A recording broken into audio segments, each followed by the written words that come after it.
Nandito nga pala ako sa farm ng mga friend ko kasi kukuha ako ng gulay. At ito nga pala yung mga kambing nila guys. Marami silang mga kambing dito at mga manok. Maganda mag-alaga ng mga hayop dito kasi malawak yung space at saka walang katao-tao dito. At ito na nga guys, sinimulan ko na kumuha ng gulay na to. So maraming nagsabi na ang gulay na to ay Makati daw. Nakadepende kasi yan sa pagluluto guys. Pero para sa akin, pag ako nagluluto nito, hindi talaga Makati.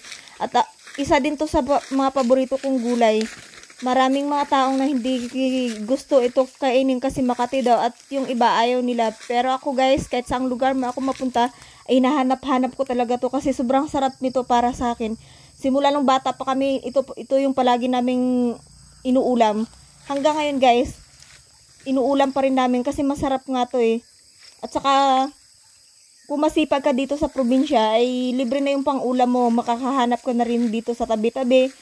At saka, kung hindi ka maarte dito sa probinsya guys, ay hindi ka talaga magugutom. Kagaya nito, wala kang ulam, kukuha ka lang dito sa tabi-tabi. At saka, kung masipag ka magtanim ng mga gulay, at saka, so, ito na yung mga nakuha kong gulay guys. Gabi. Ayan. Lilipat naman ako doon sa kabila kasi kuha ko ng kangkong. Maraming mga kangkong dito guys. Kaya, ayan, tingnan nyo. Kung makikita nyo yung mga kangkong na yan, napakaganda at saka napaka-fresh. So guys, maraming kangkong dito. Oh. Tingnan nyo, napakaganda ng mga, ng mga kangkong. Kukuha ko dito para gugulayin.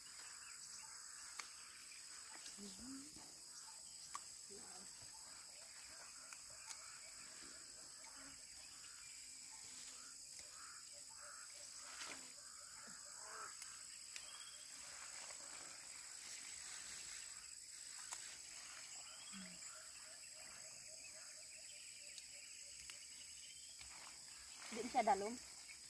Hindi mo kad. Kasi malubong ko ba?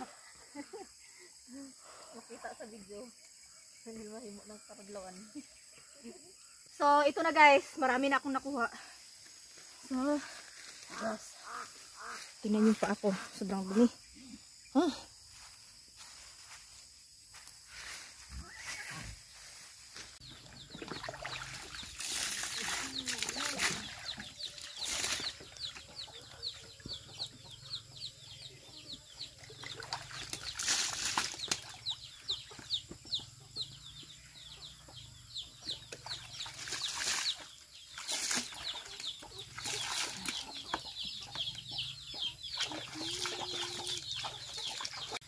So guys, uwi na ako. Huli na ako. Sige, bye-bye. Bye-bye. See you next time. See you next time. Mabalik lang kami din sunod.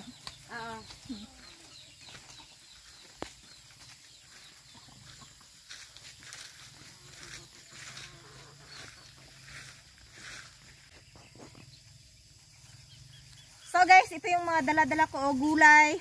Meron akong kangkong dito at saka gabi. Tapos ito, tubig to siya ng ng buko. At saka ang dami ko ring dala-dalang buko. Mga buko to. See? Mabait yung mga friend ko guys. Kapapaya.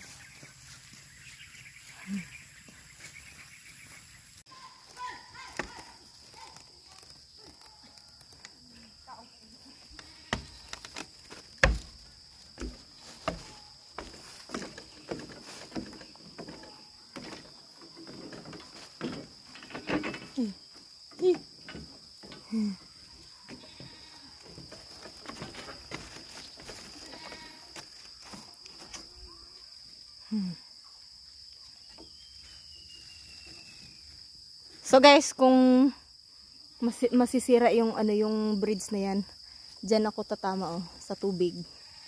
Yan.